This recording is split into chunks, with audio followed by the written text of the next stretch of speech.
সচিমাতার ব্রত করে প্রভুর মান ভাঙিয়েছিলেন। এইখানে সেই ব্রতের পদ্ধতিটা লেখা আছে।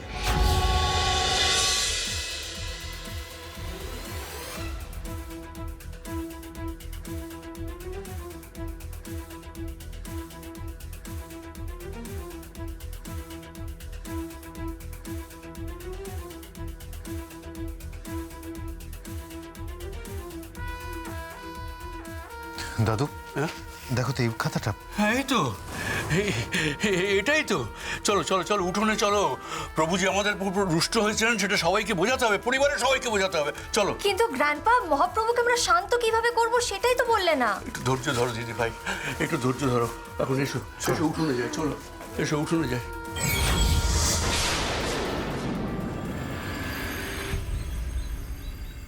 কি বলছো দাদু? প্রভু আমাদের উপর রুষ্ট হয়েছেন? হ্যাঁ দিদি, 80 বছর আগেও প্রভু রুষ্ট হয়েছিলেন, আজও হয়েছেন।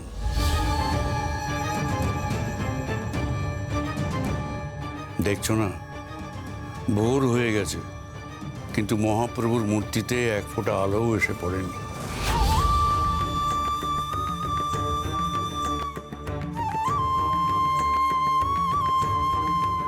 দাদু, কি উপায় বলতে পারো? আমরা তো সামনেই ছিলাম, পুজো করছিলাম প্রভুর। হঠাৎ করে কি থেকে যে কি হয়ে গেল কিছুই বুঝতে পারছি না।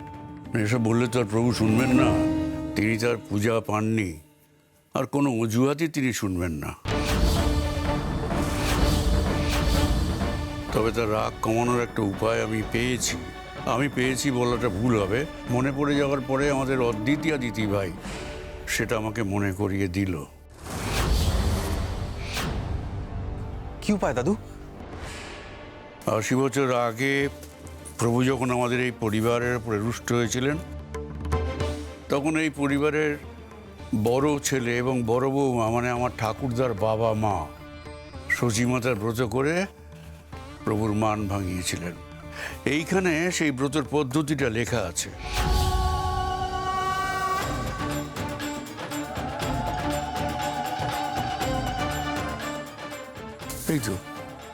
এই তো পেয়েছি।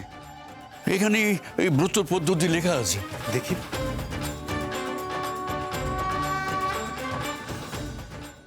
শ্রী শ্রী রাখালচন্দ্র গোস্বামী এবং তাহার স্ত্রী হেমনলিনী গোস্বামী মহাপ্রভুকে তুষ্ট করিতে সচিমাতার ব্রত করিয়াছিলেন। সর্বপ্রথম তাহারা দেবস্থান সংলগ্ন জলাধার হইতে সচিমাতার প্রিয় 108টি পদ্মপুষ্প সংগ্রহ করিয়াছিলেন।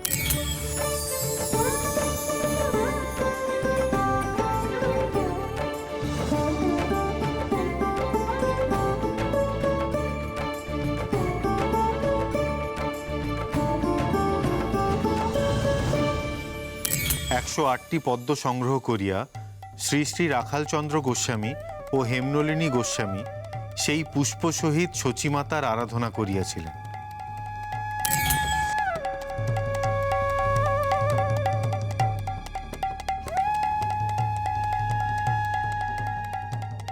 দয়া করো মা, দয়া করো, দয়া করে তোমার ছেলেকে শান্ত করো মা। তিনি যে রুষ্ট হয়ে আছেন আমাদের উপর, ওনার রাগ কমিয়ে দাও মা, ভুলিয়ে দাও তোমার ছেলেকে, ভুলিয়ে দাও মা।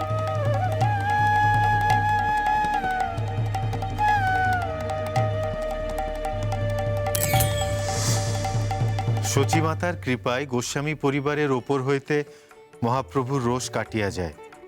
নির্বিঘ্নে সম্পন্ন হয় দারুব্রহ্ম অর্চনা।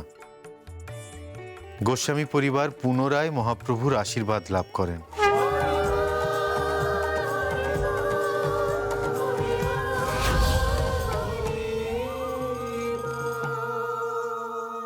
আচ্ছা গ্র্যান্ডপা, পদ্মফুলই কেন? ওনারা শুধুমাত্র 108টা পদ্মফুল দিয়ে সচিমাতাকে কিভাবে তুষ্ট করলেন? কারণ পদ্মফুলই যে সচিমাতার বড় প্রিয় ফুল ছিল দিদিভাই। সচিমাতা নিমাইয়ের ওপরে মান করে থাকলে নিমাই তো পদ্মফুল দিয়েই সচিমাতার মান ভাঙাতেন।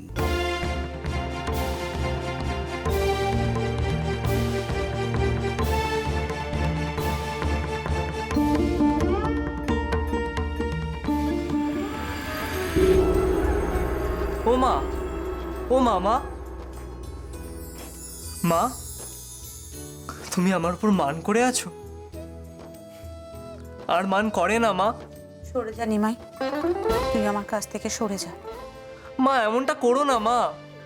মা একবার তাকাও আমার দিকে, দেখো আমি তোমার জন্য কি এনেছি।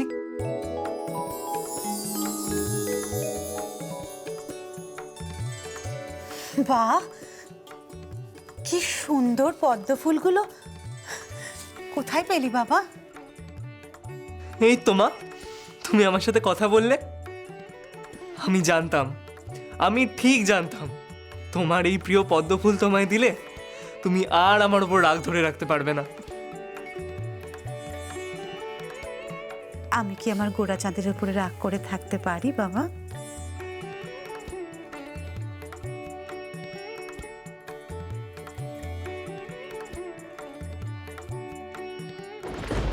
জিজি, আমাদের তাহলে ওই 108টা পদ্ম ফুল দিয়ে না সচিমাতার ব্রত করতে হবে। আর সচিমাতা তুষ্ট হলেই উনি ওনার ছেলের রাগ ভাঙাবেন। হ্যাঁ অদ্বিতীয়া, কিন্তু এখানে লেখা আছে দেবস্থান সংলগ্ন জলাধার। তার মানে মন্দিরের আশেপাশের কোনো পুকুর বা দিঘি, এবং বেশ বড় দিঘি, কারণ তার মধ্যে শয়ে শয়ে পদ্ম ফুল ফুটে থাকতে হবে। কিন্তু আমি যতদূর জানি নবদ্বীপে তো এই ধরনের কোনো জলাশয় নেই।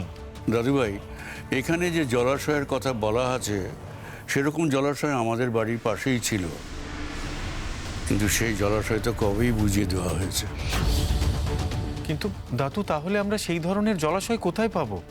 আর সেই জলাশয় পেলেও তার মধ্যে যে 108টা পদ্ম ফুলই থাকবে তার তো কোনো নিশ্চয়তা নেই।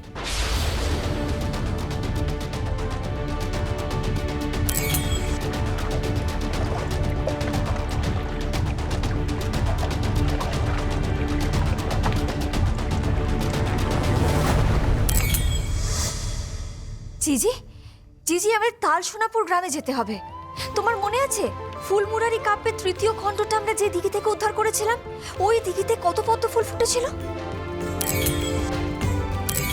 ওই দিঘি মন্দির সংলগ্ন না হলেও মানে স্বয়ং ব্রজগোপাল দাসের আদি বাড়ির ওই রাধা মাধবের মন্দির ওই দিঘির জলের তলায় রয়েছে। তাহলে ভাবতে পারছো, যেই দিঘি স্বয়ং একটা দেবস্থানকে নিজের বুকের মধ্যে আগলে রেখেছে, তার চেয়ে পবিত্র আর কি হতে পারে? আমাদের ওই দিঘির পদ্ম ফুলই তুলে আনতে হবে। 108টা পদ্ম ফুল দিয়ে আমাদের পুজোটা করতে হবে। ও মাই গড, তার মানে এটা সচি মাতার আরাধনা করে প্রভুকে শান্ত করবে। তাহলে তো গোস্বামী বাড়ির উপর থেকে অভিশাপটা উঠে যাবে। আমাদের এত পরিশ্রম সব মাঠে মারা যাবে কুন্তল। না না, আমাকে এক্ষুনি গুরুদেবকে সবটা জানাতে হবে।